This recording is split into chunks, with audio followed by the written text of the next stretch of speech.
Bom dia, pessoal. Gente, eu vou começar hoje uma minissérie, que não sei se vão colocar alguma coisa ali, mas o tema que a gente vai trabalhar é o que é igreja. Eu sei que a gente já fala bastante a respeito da vida da igreja, a gente fala sobre a igreja nas casas, fala sobre a importância de viver a igreja, mas eu sei que tem gente nova, tem gente que talvez quando chegou a gente não estava enfatizando tanto esse tema, e a gente ficou bastante tempo falando sobre o Evangelho, principalmente na série que foi, durou, aquela série rapidinha que eu fiz no livro de Romanos ali, que durou uns 5 anos só. Mas eu tenho visto a necessidade da gente voltar a esse tema para compreender melhor o que é a igreja, compreender o que a gente está querendo viver junto. Então, se você está com sua Bíblia aí, pode abrir em Mateus, capítulo 4, a partir do verso 18. Mateus 4, 18. O que é a igreja?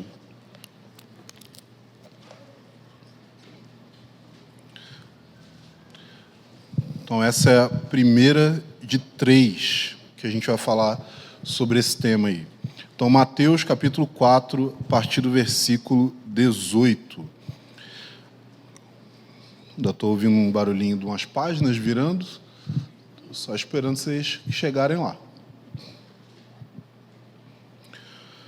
Ok? Mateus 4,18, a palavra de Deus diz: caminhando junto ao mar da Galileia, Jesus viu 2 irmãos, Simão, chamado Pedro, e André. Eles lançavam as redes no mar porque eram pescadores. Jesus lhes disse: venham comigo, e eu os farei pescadores de gente. Então eles deixaram imediatamente as redes e o seguiram. Pouco mais adiante, Jesus viu outros 2 irmãos, Tiago, filho de Zebedeu, e João, o irmão deles. Eles estavam no barco em companhia de seu pai, consertando as redes, e Jesus os chamou.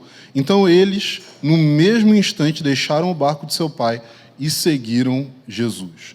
Então, essa passagem aqui, você vai reparar que ela não falou a palavra igreja. Então, por que eu estou usando ela para falar a respeito do que é igreja?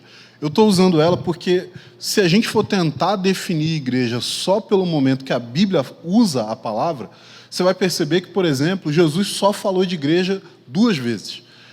Você tem a passagem de Mateus, capítulo 16 e Mateus, capítulo 18, onde Jesus vai usar a palavra igreja, ou a palavra eclesia, que é a palavra no original, no grego. E você vai ver que mesmo quando você vai mais para frente para o livro de Atos, Atos dos Apóstolos só vai usar o termo igreja a partir do capítulo 5.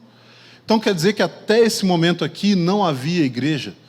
Até esse momento aqui não havia ideia do que seria a igreja. Quer dizer, então, que os apóstolos, eles inventaram esse negócio de igreja? Não, porque Jesus já havia falado a respeito disso.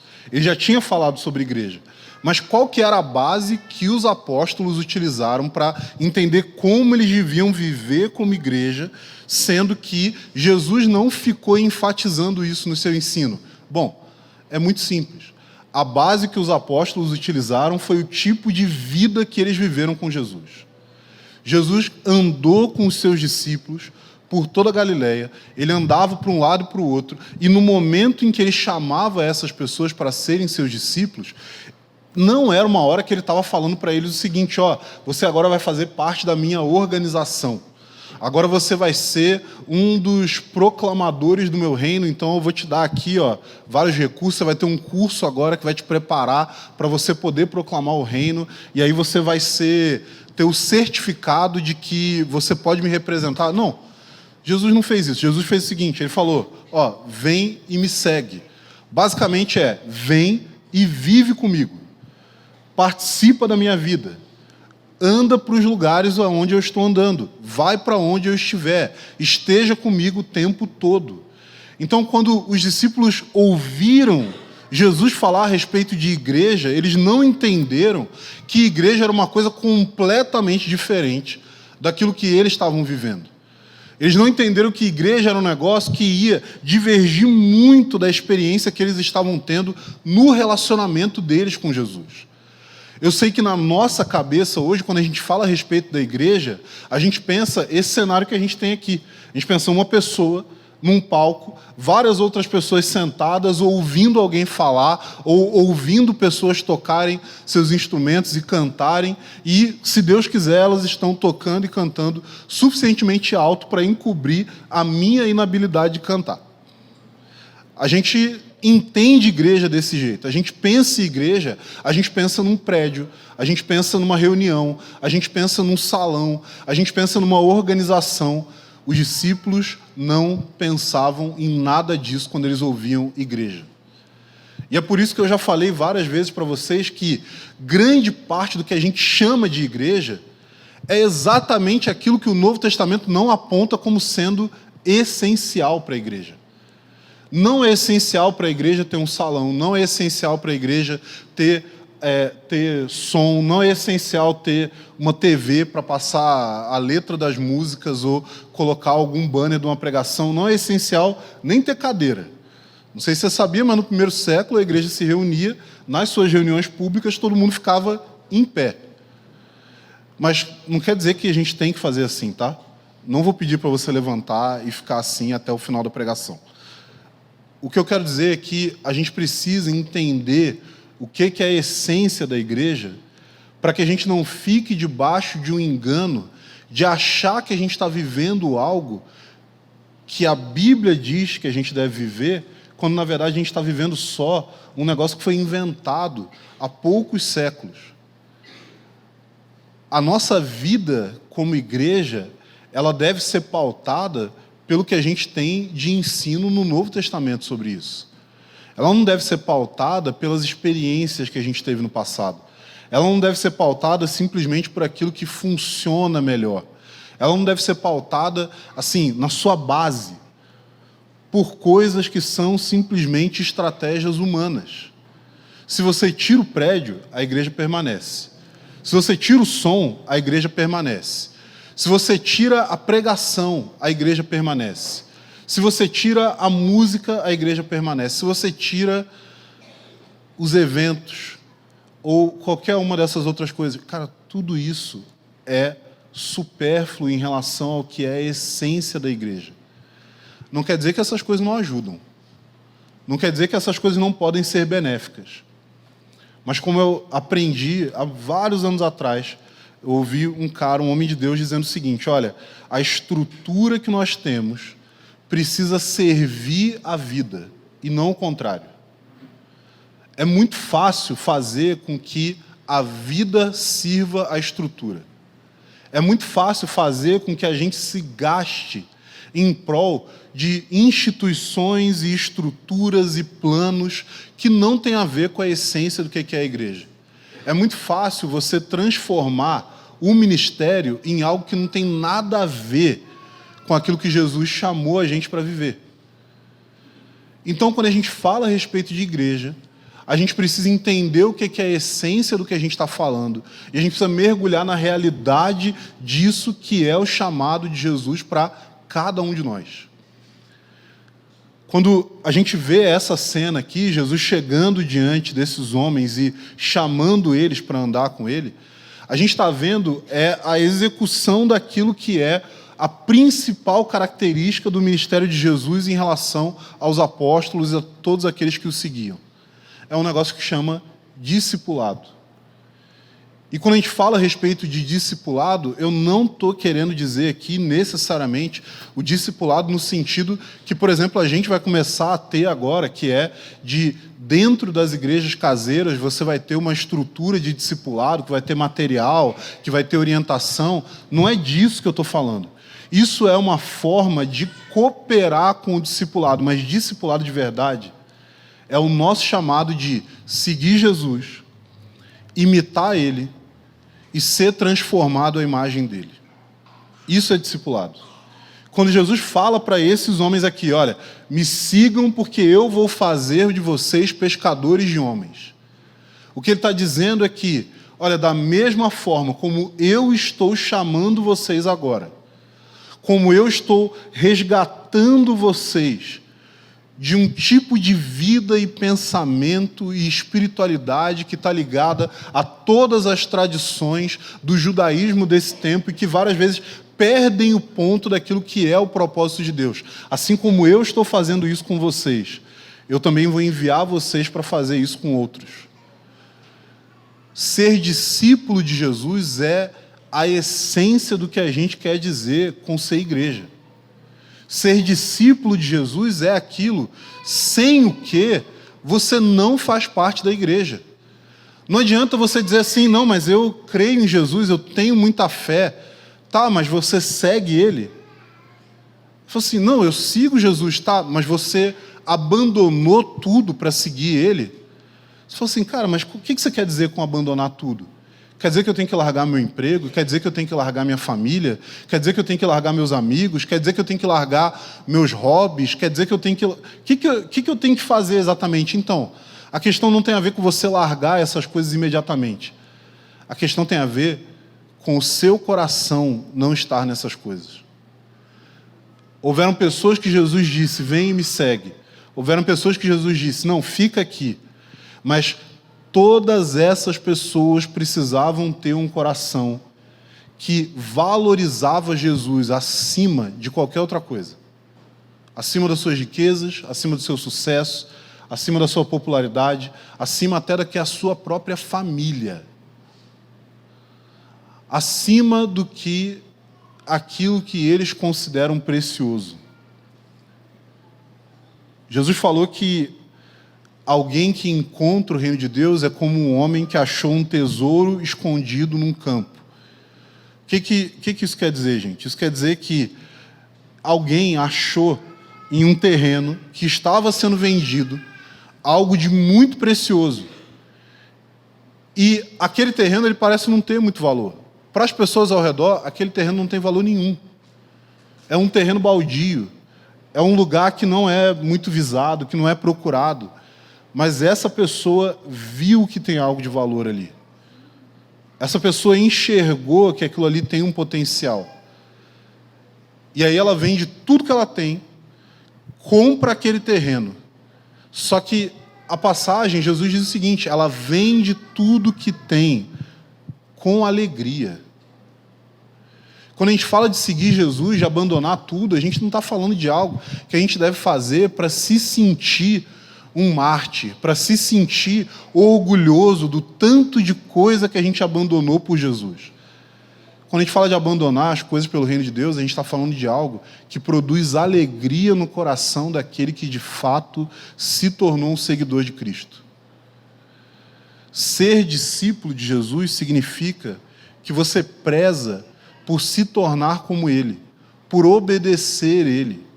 Mas o problema é que a nossa visão da vida cristã, ela tem se tornado cada vez mais uma visão que tem a ver com desejos subjetivos de alcançar sucesso nessa vida, mas é um sucesso que não envolve imoralidade, é um sucesso segundo esse mundo, mas é um sucesso evangélico segundo esse mundo.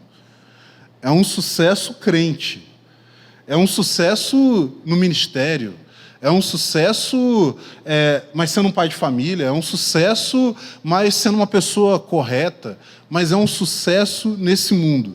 E a gente enxerga a vida cristã como um meio para alcançar isso. Às vezes a gente enxerga a vida em comunidade como um meio para alcançar isso. A gente enxerga todos os esforços que nós fazemos como um meio que nós utilizamos para que a gente possa encontrar aquilo que todo mundo ao nosso redor está procurando. Isso daí não é ser discípulo de Jesus. E é fácil se enganar nesse processo.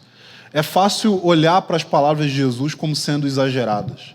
É fácil olhar para o que a Bíblia diz e acabar descartando aquilo ali, porque nós costumamos favorecer ideias subjetivas a respeito da vida cristã. Ao invés de focar as nossas energias naquilo que a palavra de Deus diz, a gente tende a focar as nossas energias naquilo que o nosso coração quer. Os parâmetros de Deus estão claros na Escritura. Mas hoje, quando a gente vai olhar o tipo de vida cristã que a gente está vivendo, cara, a maioria dos cristãos não entendem como aplicar os 10 mandamentos na sua própria vida. Às vezes nem sabem quais são esses 10 mandamentos. Vários cristãos não sabem quais são as orientações morais trazidas pelos profetas a respeito do que é uma vida justa. Vários cristãos não têm uma compreensão clara a respeito do Sermão do Monte. Ou, no mínimo, encaram isso como uma espécie de exagero ou algo que talvez até uma teologia fez com que eles acreditassem que não tem a ver com a vida deles. Raramente a gente olha para as exigências que são feitas para nós a respeito do que é uma vida cristã coerente. A gente raramente olha para o que Paulo vai descrever como fruto do Espírito, ali em Gálatas capítulo 5. Então, a falta de um padrão moral claro, a falta de uma ideia objetiva e detalhada a respeito do que significa se tornar parecido com Jesus faz com que a nossa vida cristã seja fraca. Faz com que a nossa vida cristã seja pautada por ideias que a gente chama de proféticas. Mas, na verdade, elas são só ideias subjetivas que nós criamos dentro da nossa mente, do nosso coração, como uma espécie de síntese entre aquilo que a gente vê na igreja e as coisas que nós mesmos desejamos. A realidade é que não importa muito qual é o tamanho do seu ministério, não importa muito o quanto você tem uma família bonitinha para apresentar para as pessoas ao seu redor, não importa tanto o quanto que você é reconhecido no seu trabalho, o quanto de dinheiro que você ganha, qual é o carro que você dirige, quais são os aparelhos eletrônicos que você consegue comprar, quais as viagens que você faz. Essas coisas, elas importam muito para nós, infelizmente. E elas importam para nós porque nós estamos cada vez mais nos distanciando do que a Bíblia ensina sobre a verdadeira vida cristã, sobre o que é viver igreja. O nosso coração, ele está seduzido pelos pensamentos desse mundo. O nosso coração, ele está influenciado porque ele está sendo bombardeado por ideias, por imagens, por coisas que a gente vê nas redes sociais, por coisas que a gente vê na televisão, por coisas que a gente ouve de outras pessoas do nosso convívio, e nós estamos constantemente debaixo desse peso das exigências que esse mundo tem de nós. A gente quer, de alguma forma, demonstrar sucesso porque a gente acredita que o nosso sucesso pessoal contribui, de alguma forma, para o reino de Deus, e isso é uma mentira. É uma mentira. Jesus não foi alguém de sucesso. Pelo menos não de forma aparente. Pelo menos não aos olhos das pessoas ao seu redor. Jesus terminou o seu ministério e aos olhos de todas as pessoas daquela nação, ele foi simplesmente alguém que tentou se revoltar contra Roma e foi morto. E ele tinha muitos discípulos, mas eles se espalharam depois da sua morte. Essa foi a conclusão da vida de Jesus. A conclusão da vida dele, a conclusão da vida dos apóstolos é muito diferente das coisas que nós costumamos almejar para nós mesmos. E, gente, a gente precisa acordar. A gente precisa acordar para o que é a realidade daquilo que a gente é chamado para viver. Eu não estou falando só a respeito de você. Eu estou falando a respeito de mim. Eu estou falando do meu coração. Eu estou falando de coisas que constantemente estão sendo marteladas na minha cabeça. Porque você olha para as mídias, você olha para as pessoas ao seu redor, você olha para tudo que tem nesse mundo. E, gente, a igreja sucumbiu. Não é que a igreja está no momento em que a sociedade está, de alguma forma, abafando o cristianismo. Não, gente. Isso já aconteceu há muito tempo. Ser membro de igreja, nos dias de hoje, não significa nada. não significa absolutamente nada. Ser pastor não significa nada. Ter um ministério não significa nada. Ser relevante não significa nada. Sabe por quê? Porque Deus não está contando o tamanho da sua conta bancária, o tamanho da sua projeção online, ou o quanto você é bem-sucedido aos olhos de outros cristãos. Deus está olhando para o seu coração. E o interesse dele, o alvo dele, é fazer com que você se torne parecido com o Filho. O interesse dele é pegar esses 10 mandamentos e escrever essa lei no seu coração. O interesse dele é pegar os clamores dos profetas a respeito de justiça e colocar dentro de você. O interesse dele é pegar o Sermão do Monte e fazer com que isso seja uma descrição da sua vida.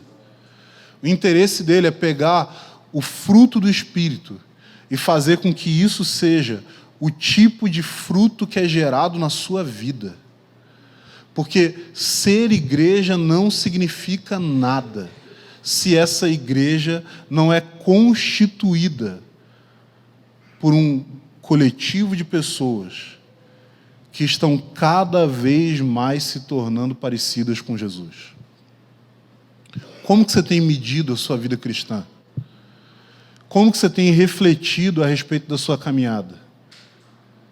Será que, como eu muitas vezes me vejo, você fica pensando no tanto de coisa que você queria que desse certo na sua vida?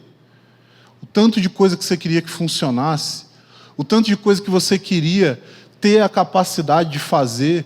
Então você está buscando meios de alguma forma melhorar para poder fazer as coisas que você deseja?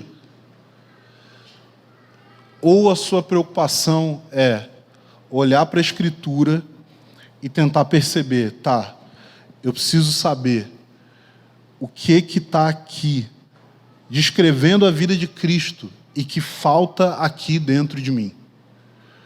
Eu preciso pautar os meus relacionamentos não baseado naquilo que, de alguma forma, está me trazendo frustração em relação a sucesso mundano. Não, eu preciso basear os meus relacionamentos em, cara, eu preciso de pessoas perto de mim que vão me ajudar a me tornar mais parecido com Ele. Pessoas que vão falar na minha vida dizendo, olha, você está fazendo isso daqui e isso não tem a ver com o caráter de Jesus. Não são pessoas que vão falar assim, você está fazendo isso daqui e isso está me incomodando. Porque é muito fácil a gente transformar essa cultura de vida de igreja, a gente transformar essa ideia de comunhão uns com os outros, de vida em comunidade, em um meio de ficar tentando controlar o comportamento alheio, para que diminuam as coisas que nos incomodam e aumentem as coisas que nos beneficiam. Não tem a ver com isso.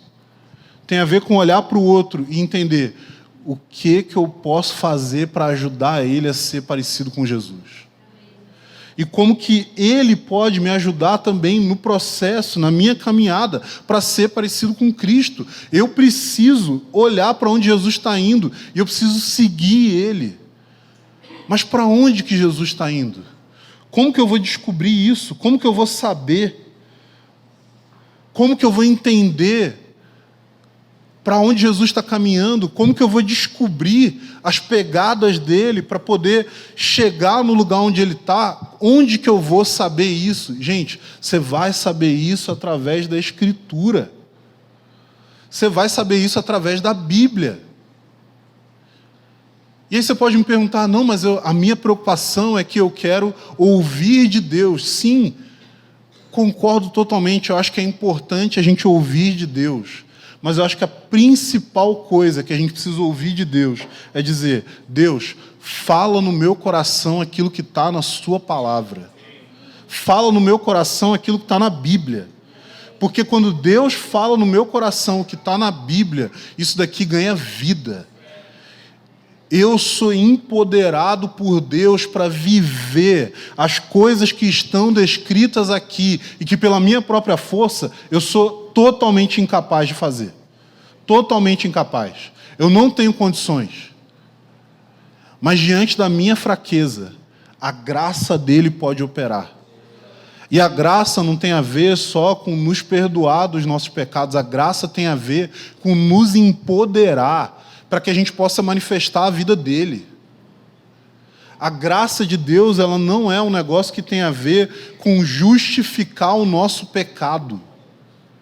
Como Bonhoeffer vai dizer, a graça, ela não é justificadora do pecado, ela é justificadora do pecador. E tem uma grande diferença entre esses dois. Se a graça vem para justificar o meu pecado, a graça vem para me capacitar a viver uma vida de pecado sem me preocupar com Deus. Mas a verdadeira graça de Deus, ela vem para justificar o pecador. Ela vem para tirar o peso da condenação que vem por meio da lei. Não para que eu seja livre de cumprir a lei, mas para que eu seja livre para cumprir a lei. A graça de Deus não tem a ver com santificar o nosso pecado, mas a graça de Deus tem a ver com santificar nós que somos pecadores. Ser discípulo de Jesus tem a ver com seguir Ele, com entender para onde Ele está indo, com compreender quais são os passos que Ele está dando. E a gente precisa buscar isso na palavra de Deus. A gente precisa encontrar na Escritura. Eu não lembro se foi Spurgeon que disse isso, mas alguém falou na história aí que um homem que tem uma Bíblia na mão e um simples lápis ou uma caneta, ele rapidamente vai encontrar o que tem de errado com ele mesmo. Quantas vezes a gente tem usado das Escrituras para entender, Deus, me mostra a podridão do meu coração, me mostra os pecados que têm me prendido, me mostra como que eu devo caminhar para ser santo. Irmãos, a gente está preocupado às vezes com um monte de coisa. E são coisas válidas, são coisas lícitas, são coisas boas. A gente quer que Deus derrame o Espírito Santo, a gente quer ver avivamento, a gente quer que o poder de Deus atue. Tudo bem, mas para quê? Para quê? Só porque é legal? Só porque é gostoso? Só porque sentir a presença de Deus é bom? Cara, que Deus nos livre de usar a presença dele como um drogado usa o crack. Deus nos livre de usar a presença de Deus para fugir da realidade. Porque a presença de Deus não tem a ver com nos fazer fugir da realidade, a presença de Deus tem a ver com nos fazer mergulhar na realidade. Tem a ver com nos fazer entrar na realidade. E através de entrar na realidade, nós resgatamos pessoas que estão presas na ilusão do pecado, para que elas possam abrir os seus olhos e começar a enxergar a realidade em Cristo. Mas a nossa preocupação, ela não pode ser melhorar a nossa vida, ela não pode ser desfrutar da presença de Deus como uma espécie de entretenimento. Não, a nossa preocupação tem que ser como eu posso ser um discípulo fiel. Como eu posso seguir Jesus fielmente. E eu sei que quando a gente fala disso, tem momentos na nossa vida que isso parece não distante, isso parece impossível, parece irrealizável. Parece que a gente está falando de um negócio que não tem a ver com nada ao nosso redor. Mas é exatamente aí que entra a graça de Deus, porque se não fosse algo impossível, a gente não precisava dele. Mas isso não vai se tornar real se a nossa vida não estiver focada nisso. E a nossa vida não vai estar focada nisso, a não ser que nós sejamos lembrados constantemente de que esse é o nosso objetivo, de que essa é a nossa missão, de que esse é o alvo que a gente tem que buscar.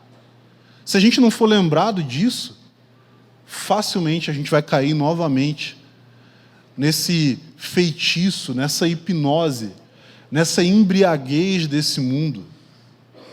O mundo nos embriaga não através dos exageros, mas ele nos embriaga através da moderada distração dessa era.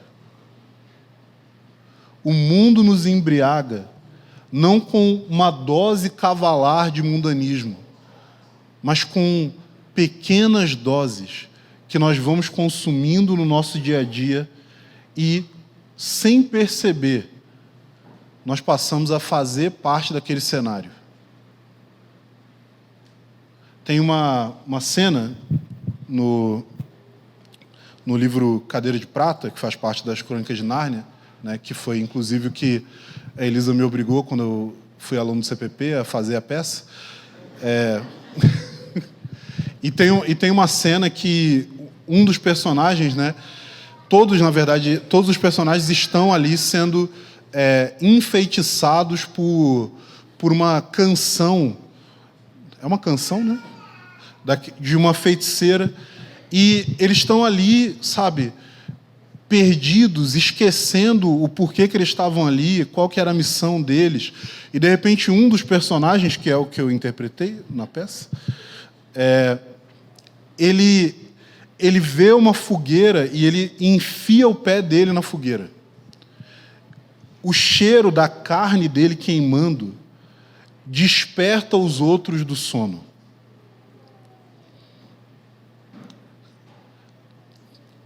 A gente precisa de irmãos que estão dispostos a não só sofrer, mas também nos desagradar, para que a gente seja retirado do feitiço desse mundo. A gente precisa de gente que está disposta a enfiar o pé na fogueira. A gente precisa de gente que vai sofrer o dano, para que a gente possa despertar do nosso sono. A gente precisa voltar a uma compreensão bíblica do que é a igreja. Igreja são discípulos de Jesus, caminhando juntos, ajudando uns aos outros, cooperando uns com os outros, para que cada um se torne mais parecido com ele. E assim, juntos, nós podemos demonstrar a glória da graça de Deus para o mundo ao nosso redor. Quando eu falo a respeito da necessidade de pessoas que vão fazer isso, que vão dar esse passo, você precisa pensar, cara, como que na minha vida eu posso dar esse passo? Como que na minha vida eu preciso parar de me guardar? E eu preciso assumir o prejuízo para que outros sejam despertados, para que outros se lembrem de qual é a nossa missão, de qual é o propósito da nossa vida. A gente fala que a presença de Deus é o sentido da vida e é o anseio mais profundo do coração humano. O que a gente quer dizer com isso não está muito distante do que, por exemplo, alguns credos antigos diziam, alguns catecismos da igreja falavam a respeito de como que o propósito do homem tem a ver com glorificar a Deus e desfrutar dele eternamente. Isso está totalmente ligado, mas quando a gente fala a respeito da presença de Deus, o que a gente está querendo dizer é que a presença de Deus hoje, em nós, é o que nos impele para que a gente possa caminhar de acordo com o desejo dele. E através de fazer isso, ele é glorificado. Mas a presença de Deus também é aquilo que nos dá força, porque a gente se deleita nessa presença, a gente encontra nela um prazer que a gente não encontra no pecado. Quando a gente fala a respeito de ser discípulo, pode ser que a fala tem muito a ver com sacrifício, tem a ver com perder, tem a ver com a cruz, tem a ver com negar a si mesmo. Mas tudo isso produz mais prazer e glória do que qualquer coisa que esse mundo possa nos oferecer. E no fim disso tudo, a gente tem a plenitude da presença de Deus, vindo com Cristo, no seu retorno. E aí, não só o pecado ele vai ser eliminado, mas a gente vai poder desfrutar da plenitude dessa glória. Mas a nossa vida precisa apontar para isso. A nossa vida precisa ser uma coisa que não está falando a respeito da mesma coisa que as vidas desse mundo estão falando. A nossa vida precisa ser uma vida que tenha a ver com seguir Ele. Não com sucesso, não com reconhecimento, não com qualquer outra coisa que tenha a ver com tentar lidar com feridas do nosso coração. Sabe por quê? Cara, só Deus pode curar isso. Só Deus pode curar. Cada um de nós tem feridas profundas. Por quê? Porque nós somos pecadores. Nós vivemos em meio a pecadores. Nós fomos criados por pecadores. E isso deixa uma marca em nós. Mas mesmo assim, ainda que nós sejamos quebrados, a glória dele é suficiente para que a nossa vida tenha plenitude de sentido. Amém? Vamos ficar de pé? O pessoal da música pode subir já.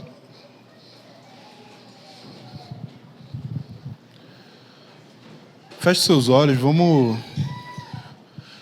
nos colocar diante de Deus, lembrar de que nós entramos na presença dele por meio de um novo e vivo caminho que foi pavimentado com o sangue de Jesus. Senhor, nós chegamos diante de Ti, desejando, Senhor, nos arrepender de tudo aquilo que nós temos feito e vivido que não tem a ver com sermos Seus discípulos. Senhor, nós queremos experimentar profundo arrependimento e também queremos receber da Tua graça. Ó Senhor, em nome de Jesus, nós não merecemos, Senhor. Nós não merecemos a Tua presença, o Teu Espírito habitando em nós.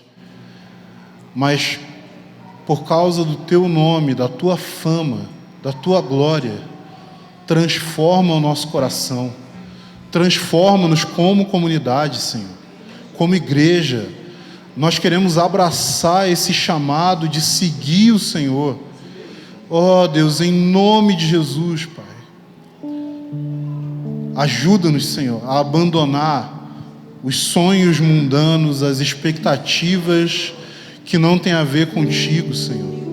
Ajuda-nos a abandonar tudo aquilo que promete nos trazer satisfação, mas são promessas mentirosas, Deus. Nós queremos abraçar a Tua promessa, a promessa de uma cruz que precede uma glória eterna, cheia de graça e verdade. Senhor, em nome de Jesus, sonda o nosso coração. Leva-nos, Senhor, além das expectativas desse mundo. Senhor, nós não somos desse mundo. Nós somos cidadãos do Seu reino. Por isso, Senhor, que o nosso coração esteja totalmente depositado nesse reino. Ó Pai, livra-nos, Senhor, do engano. Livra-nos da covardia, Senhor. Livra-nos, Senhor, das mentiras do diabo. Livra-nos, Senhor, de tudo aquilo que nos impede de viver em plenitude o que o Senhor nos chamou para viver. Senhor, não é falta de recurso o nosso problema, não é falta de projeção, não é falta de sucesso, não é falta de reconhecimento. O nosso problema é que nos falta mais da Tua presença. E o problema disso tem a ver com o nosso coração. Ó Senhor, queremos buscar o Senhor por quem Você é. Queremos entregar a nossa vida para receber mais da Tua vida. Queremos tirar os nossos olhos dos alvos e prêmios desse mundo e queremos fixar os nossos olhos naquilo que esse mundo não consegue ver. Ó Deus, sonda o nosso coração. Sonda, Senhor. Livra-nos das trevas que tentam se abrigar em nós. Ó Deus, em nome de Jesus, que a Tua luz brilhe no nosso interior e que nós sejamos transformados pela luz da Tua glória. Em nome de Jesus. Amém.